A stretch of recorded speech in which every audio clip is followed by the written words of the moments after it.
What is the probability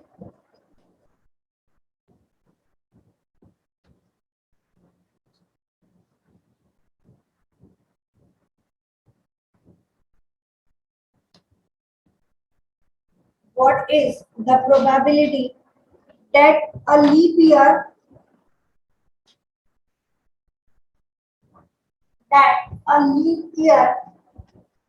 selected at random will contain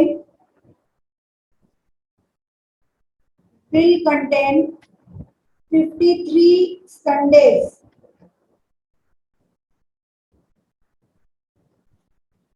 Will contain 53 Sundays. इसकी जगह Monday Tuesday कुछ भी आ सकता है, Sunday not necessary. Answer same he pattern पर चलेगा, कोई भी डे उन्होंने दिया हो. Next question. A box contains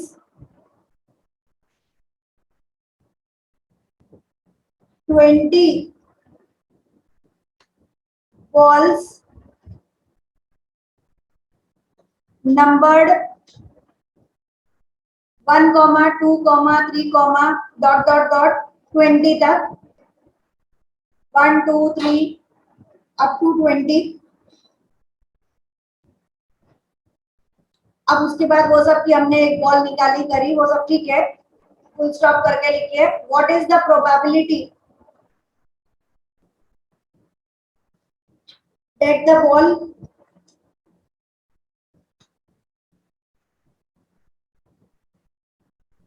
is first part an odd number,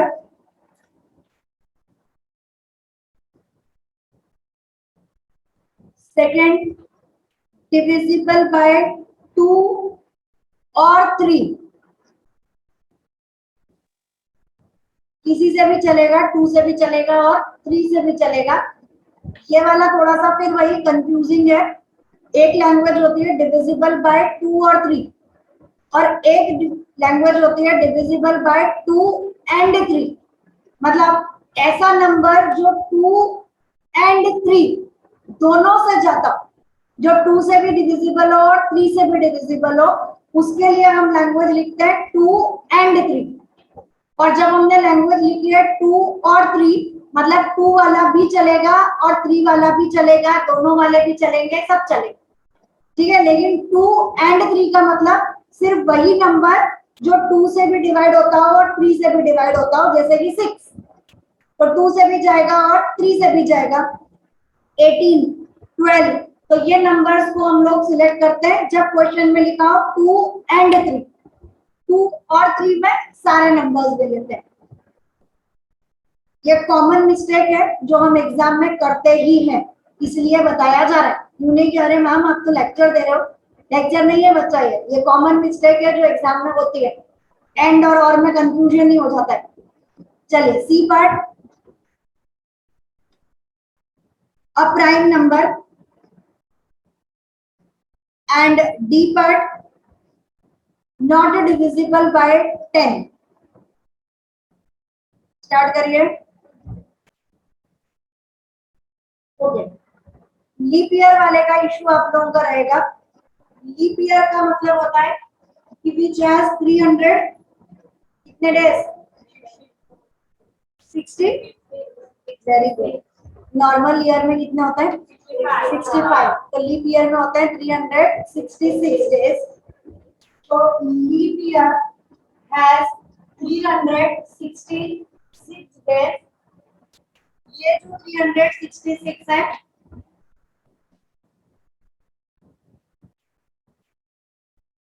days. इस 366 डेज में कितने वीक होंगे, तो 7 से हम डिवाइड करते हैं. 7 5 जा 35, 1 बचा. उसके बाद में जो 6 है वो भी यहाँ पर ले लिया. 7 2 जा 14, 2 बच गए. यानी जो भी हमारा लीप ईयर होता है, that leap year has 52 weeks and 2 days. अब 52 वीक है मतलब 52 Monday Tuesday Wednesday Thursday Friday Saturday Sunday, सब कुछ 52 तो है ही है। हमें कितना चाहिए? 53 चाहिए। तो 53 होने के लिए हमारे पास प्रोबेबिलिटी बचे हैं 2 दिन। वो 2 दिन कौन से हो सकते हैं? They can be Monday Tuesday, Tuesday Wednesday, Wednesday Thursday, Thursday Friday, Friday Saturday, Saturday Sunday और Sunday Monday. Total possible outcomes हमारे पास में हुए 7 और हमें संडे चाहिए। संडे कितनी बार आ सकता है? 2 बार। तो फाइनल आंसर इज 2/7। लेकिन सॉल्व आपको ये पूरा करके दिखाना पड़ेगा। चालू करिए। फर्स्ट क्वेश्चन हमें दिया है ऑड नंबर्स। तो 1 से 20 तक में 10 ऑड नंबर्स होंगे, 10 इवन नंबर्स होंगे। तो पहले वाले का आंसर 10/20। आपको लिख कर देना पड़ेगा कि ऑड नंबर्स आर 1 3 5 7 9 11। नंबर्स लिखिए 13 15 17 19। फिर उसके बाद लिखिए कि probability is equal to number of favourable outcome upon total possible outcomes. उसके बाद लिखिए 10/20 दैट इज 1/2। मेथड नहीं तो मार्क्स भी नहीं। सेकेंड, डिविजिबल बाय 2 और 3। 2 और 3 दोनों से डिवाइड होने वाले नंबर्स जितने हैं पहले वो सारे नंबर्स लिखिए। तो 1 तो किसी से नहीं जा रहा, 2 अपने आप का 2 से जाएगा, फिर 3 4 5 नहीं जाएगा, 6 7 नहीं जाएगा, 8 9 10 11 नहीं जाएगा, 12 13 नहीं जाएगा, 14 15 16 17 18 19 20। तो 1 2 3 4 5 6 7 8 9 10 11 12 13 नंबर्स ऐसे हैं जो 2 से भी जाएंगे, 3 से भी जाएंगे, दोनों से जाएंगे, जो भी है। तो आंसर इज 13/20। मेथड ये होना चाहिए। उसके बाद काउंटिंग करिए। नेक्स्ट, अ प्राइम नंबर, वो अपने आप यहाँ पर लिखा गया है, खाली इसमें एक प्राइम नंबर और ऐड करिए 2। तो 2 उसके बाद में 3 सॉरी 2 आएंगे 2 और 3। तो टोटल प्राइम नंबर्स 1 2 3 4 5 6 7 8। आंसर हो जाएगा 8/20। या आंसर आएगा 2/5। ये आपका बी पार्ट, ये आपका सी पार्ट। बी पार्ट में हमें बोला है नॉट डिविजिबल बाय 10। अब 10 से कौन कौन से नंबर्स जाते हैं और कौन से नहीं जाते? तो 10 से जाने वाला नंबर 10 है और बाकी कितने बचे? 18 नंबर ऐसे बचे जो नहीं जाएंगे।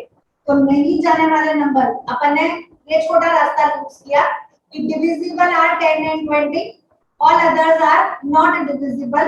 तो answer 18/20, 2 9 18, answer is 9/10। Next question, a bag contains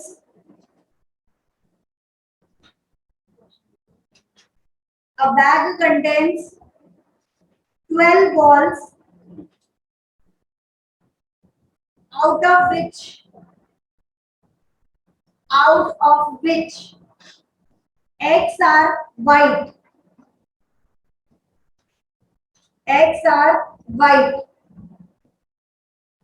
इसमें first question, if one ball is drawn randomly, if one ball is drawn randomly, what is the probability that it is a white ball?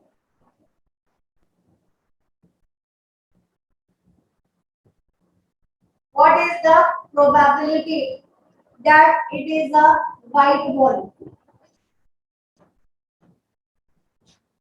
Second, इसी का second part, if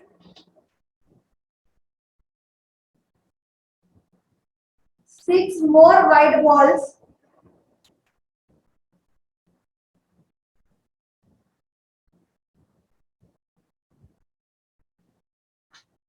if 6 more white balls are put in the bag,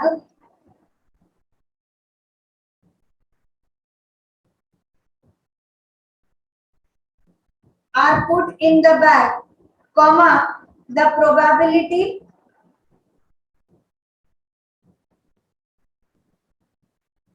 of drawing a white ball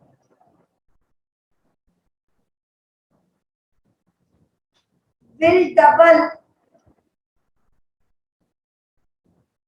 than the first case.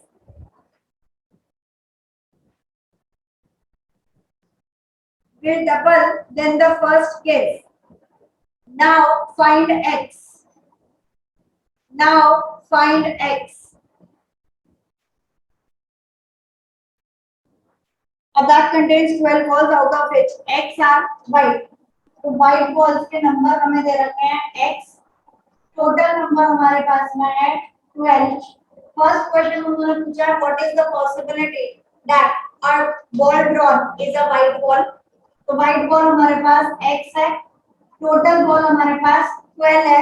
Answer आ गया x by 12 और कुछ भी नहीं करना है. Second part में हमें बोला है if 6 more white balls are added. कितना ऐड कर दिया? तो हमारे पास पहले जो व्हाइट बॉल्स थी अर्लियर वो थी x. अब व्हाइट बॉल्स कितनी है? तो इट इज x plus 6. पहले अर्लियर हमारे पास जो टोटल नंबर ऑफ बॉल्स थे अर्लियर वो था 12. तो अब हमारे पास में टोटल नंबर ऑफ बॉल्स कितनी हो गई? तो 12 plus 6 यानी कि 18. ठीक है. अगर 6 व्हाइट बॉल यहाँ बढ़ रही है तो 6 व्हाइट सॉरी यहाँ बढ़ रही है तो 6 व्हाइट बॉल यहाँ पर भी बढ़ानी पड़ेगी. टोटल अब 12 नहीं बचा, हमारे पास हो गया 18. उसके बाद उन्होंने बोला है कि the probability of drawing a white ball will double than the earlier one. तो probability now is 2 times the probability which was earlier one. जो दिया है वो लिखिए. अभी की probability कितनी है? अभी की probability है व्हाइट बॉल हमारे पास में है x plus 6 और टोटल हमारे पास में है 18. पहले था हमारे पास x upon 12 तो 2 times x upon 12. पता चलेगा व्हाइट बॉल निकालने की अभी की जो प्रोबेबिलिटी है. अभी की प्रोबेबिलिटी क्या होगी? White ball upon total number of ball. White ball है x plus 6, टोटल नंबर है 18 is equal to 2 times the earlier one.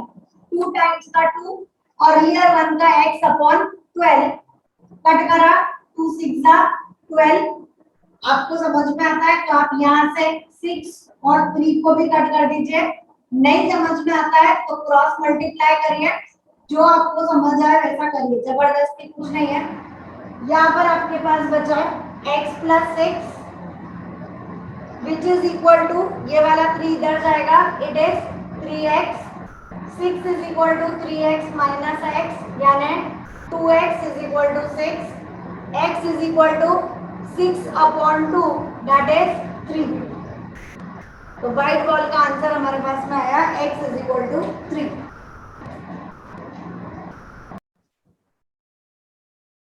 चलिए टेक्स्ट बुक का कुछ पार्ट देखते हैं. जो मेरी तरफ से चैप्टर कंप्लीट है. फिल इन द ब्लैंक देख रहे हैं. एक्सरसाइज 15.1. फर्स्ट क्वेश्चन है probability of event plus probability of event not E is equal to probability of event E plus probability of event not E is equal to कितना होगा? इसको ऐसा समझिए कि आपको 1 से 20 तक नंबर्स दे दिए और पूछा कि ये नंबर्स जो हैं what is the probability of getting a prime number. आपने आंसर लिख दिया. दूसरा question, what is the probability of not getting a prime number? दोनों को ऐड करोगे कितना आंसर आएगा? अरे यार ये तो बड़ी गड़बड़ हो गई। चलो 1 से 10 तक लेकर देखते हैं। 1 से 10 तक में 2 3 5 7, ये हमारे हो गए प्राइम नंबर्स। आंसर हमारे पास आ गया 4/10। अब नॉट प्राइम का आंसर कितना होगा? 6/10। तो ये हमारा इवेंट है, मतलब जो मुझे आंसर चाहिए, ये मेरा कौन हो गया? नॉन इवेंट, जो मुझे नहीं चाहिए था, ये उसका आंसर हो गया। इन दोनों को ऐड करो, कितना आंसर आया? 1। तो यही उन्होंने फिल इन द ब्लैंक में पूछा है कि probability of event E plus probability of non E is equal to कितना? तो it is always equal to 1। ठीक है, इसीलिए मैं फिल इन द ब्लैंक करा रही हूँ कि थोड़े से कंफ्यूजिंग लगता है आपको। तो पहला वाले का आंसर आप लिखते जाइए, एक्सरसाइज 15.1। एक्सरसाइज 15.1 क्वेश्चन 1 का 1। टेक्स्ट बुक निकालने की कोई जरूरत नहीं है, मैं खुद ही क्वेश्चन बोल रही हूँ, सब कर रही हूँ, समझा रही हूँ। फर्स्ट का answer, first fill in the blank का answer 1। Second, the probability of an event that can not happen is dash and such event is called as dash. अपन ने डाइस फेंका और बोला देखा नंबर 7 आएगा, क्या ऐसा हो सकता है? नहीं। तो the probability of event that can not happen is equal to 0। वो इवेंट होगा ही नहीं, तो उसकी प्रोबेबिलिटी कितनी है? 0। और उस इवेंट को नाम क्या देते हैं? It is called as impossible event. तो उसके दो फिल इन द ब्लैंक है सेकंड वाले में। सेकंड वाले का first fill in the blank 0 और second is impossible event. Third, the probability of an event that is certain to happen, such an event is called as। Sure है कि जब आप डाइस फेंकोगे तो 1 से लेके 6 तक नंबर आएगा। प्रोबेबिलिटी कितनी हुई? 100% हुई, मतलब कितनी हुई? 1। श्योर इवेंट है वो, तो उसकी प्रोबेबिलिटी होगी 1 और उसे क्या बोलेंगे? It is called as sure event. तो थर्ड के वापस दो पार्ट, पहला आंसर 1, दूसरा answer it is called as sure event. Next, the sum of probabilities of all the elementary event of an experiment is. Experiment है, उसके जितनी भी चीजें हैं उन सबको ऐड करेंगे तो आंसर कितना आएगा? अरे अभी ऐड किया ना, कितना आंसर आया? बस वही लिखना है। The sum of probability of all the elementary event, elementary मतलब individual event, प्राइम वाला, बिना प्राइम वाला, ये जो एलिमेंट्री हो गए, इनको अगर ऐड करेंगे तो क्या आंसर आता है? तो it is always equal to 1। जैसे हमने बोला 1 से 20 के बीच में कितने ऑड नंबर है, उसकी प्रोबेबिलिटी तो 1/2। कितने इवन नंबर है, उनकी प्रोबेबिलिटी 1/2। ऐड कर दिया, आंसर कितना आ गया? 1। Half plus half is 1। तो इसके लिए उन्होंने पूछा एलिमेंट्री इवेंट का सम कितना होगा, तो it is equal to 1। Next, the probability of an event is always greater than और इक्वल टू इतना एंड लेस देन और इक्वल टू इतना। पहले दिन जिस दिन प्रोबेबिलिटी शुरू किया था उस दिन बताया था कि रेंज किससे किसके बीच में होनी चाहिए? 0 से लेके 1 के बीच में। तो वो लोग बोल रहे हैं ग्रेटर देन किससे ज्यादा होनी चाहिए? 0 से ज्यादा या बराबर होनी चाहिए, और किससे कम होनी चाहिए? 1। तो 0 to 1।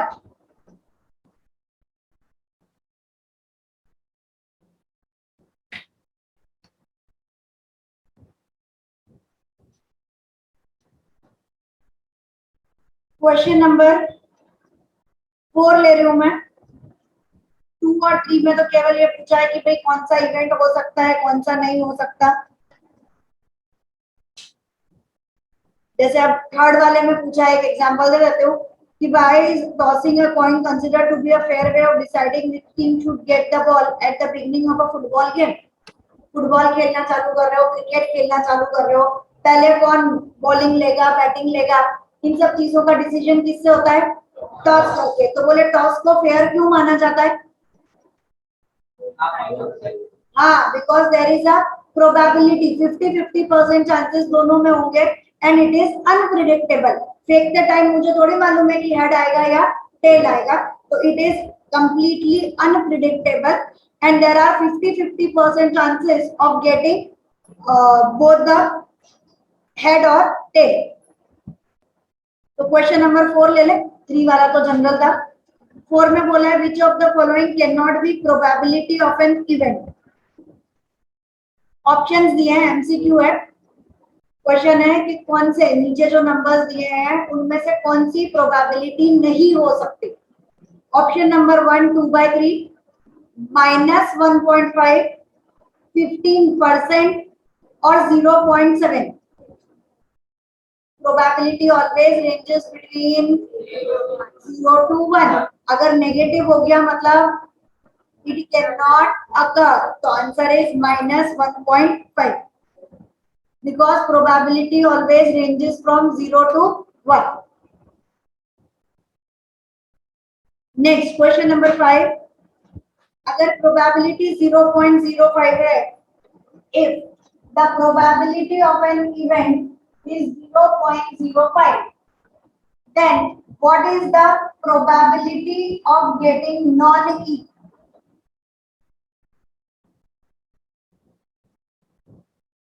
प्राइम नंबर होने के चांसेस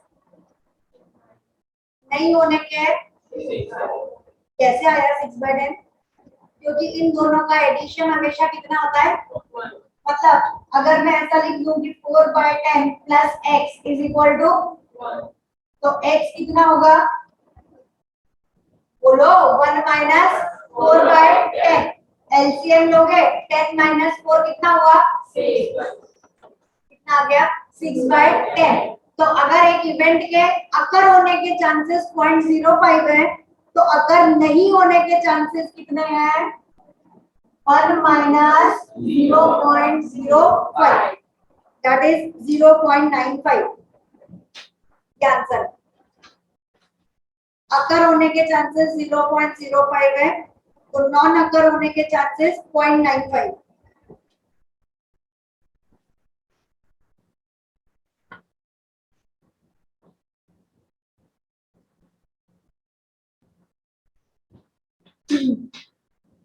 Question number 6.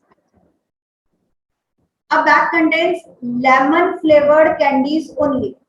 एक बैग है, उसमें जो चॉकलेट कैंडीज रखी है उन्होंने वो सिर्फ लेमन फ्लेवर की है। Malini takes out one candy without looking into the bag. What is the probability that she takes out? First question, orange flavored candy. भैया भरी कौन सी थी? और निकालने का कौन सा पूछ रहा है? निकलेगा, कोई जादू है? तो प्रोबेबिलिटी कितनी हुई? यही आंसर। Probability is 0। और सेकंड पूछा है that she takes out lemon flavoured candy. तो मतलब ही नहीं है, 100% ही वही है ना, मतलब आंसर कितना आएगा? 1। It is a sure event. आप डालोगे कौन सा निकलेगा? लेमन फ्लेवर का ही होगा, तो वो श्योर इवेंट हो गया, आंसर हो गया 1। ठीक है, ऐसे कंफ्यूज नहीं होना है। तो मैं उन्हीं क्वेश्चन को बता रही हूँ जहां पर कंफ्यूजन हो सकता है, वही वाले टेक्स्ट बुक के क्वेश्चन में खाली ले रही हूँ। चलिए क्वेश्चन नंबर 7, ये बॉल वाले मैंने करा दिए, वो मैं नहीं ले रही हूँ। जो मुझे ऐसा लग रहा है कि हाँ भाई माइट भी कंफ्यूज कर सकते हैं, अपन वो देख रहे हैं। Question number 7, it is given that in a group of 3 students, the probability of 2 students not having the same birthday is 0.992. Total 3 students हैं, उसमें से 2 स्टूडेंट्स का बर्थडे एक ही दिन नहीं आएगा, not having same birthday is 0.992। ठीक, ये 2 भी हो सकते हैं, ये 2 भी हो सकते हैं और ये 2 भी हो सकते हैं। कोई से भी 2 स्टूडेंट का एक ही दिन बर्थडे आने के लिए उन्होंने प्रोबेबिलिटी दी है 0.992. What is the probability that the students have the same birthday? नहीं होने के 0.992 चांसेस, तो होने के कितने हुए? मेथड बोलिए ना, अभी बोला। हाँ, इट इज 1 माइनस, तो नहीं होने के चांसेस हो गए 1 माइनस 0.992. Answer is 0.008. ठीक है, पता चलेगा। बड़ी चीजों के लिए कंफ्यूज नहीं होना, अपने को देखना है कि क्या सॉल्व करना है। उसके बाद बॉल बॉल वाले हैं, वो आपको आते हैं।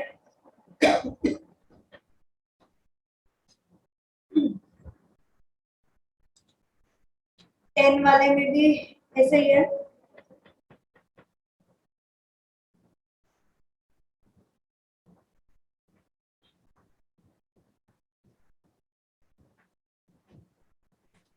उसके बाद सब 3 वाले हैं। क्वेश्चन नंबर 16 ले रहे हैं हम, 16। इसके बीच में आपको डाउट हो तो डेफिनेटली यू कैन आस्क, ऐसा नहीं है, लेकिन अपन मेरी तरफ से मैं वो ढूंढ कर दे रही हूँ। क्वेश्चन 16 में दिया है 12 defective pens are accidentally mixed with 132 good ones. हमारे पास 132 सही वाले पेन है, अच्छे पेन है, और उसके अंदर गलती से 12 डिफेक्टिव पेन जो है वो मिक्स हो गए। अब उन्होंने बोला है it is not possible to just look at a pen and tell whether it is defective और नॉट। खाली देखकर पता नहीं चल रहा कि ये पेन खराब है या ये पेन सही है। One pen is taken out at random from this lot. Determine the probability that the pen taken out is a good one. अच्छे वाला पेन हमने बाहर निकाला, उसकी प्रोबेबिलिटी ढूंढे। तो पहले तो मिक्स कर दिए, तो टोटल हो गया हमारे पास 144। अब probability of getting a good pen is equal to favourable total, पता चलेगा। ऐड करना ना भूल जाना, इसके लिए मैंने बता दिया मेरे हिसाब से। ये अच्छा क्वेश्चन है, डेफिनेटली कंफ्यूज हो गए। क्वेश्चन नंबर 20 टेक्स्ट बुक का ही है। क्वेश्चन नंबर 20 उसमें दिया हुआ है suppose you drop a die at random on the rectangular region as shown in the figure. ये हमारा रेक्टेंगुलर टेबल या ब्लॉक जो भी है, ये हमें दे रखा है 3 सेंटीमीटर और ये पार्ट दे रखा है 2 सेंटीमीटर। यहाँ पे हम एक डाइस को फेंक रहे हैं। What is the probability that it will land inside the circle. अब इसके बीच में एक सर्कल बना हुआ है और इस सर्कल का डायमीटर हमें दे रखा है 1 मीटर। हमें बताना है कि कितने चांसेस है कि जब हम इस टेबल पे या जो भी मैट दे रखा है उस पर हम डाइस फेंके तो वो किसके अंदर आए, सर्कल के अंदर आने की प्रोबेबिलिटी कितनी है।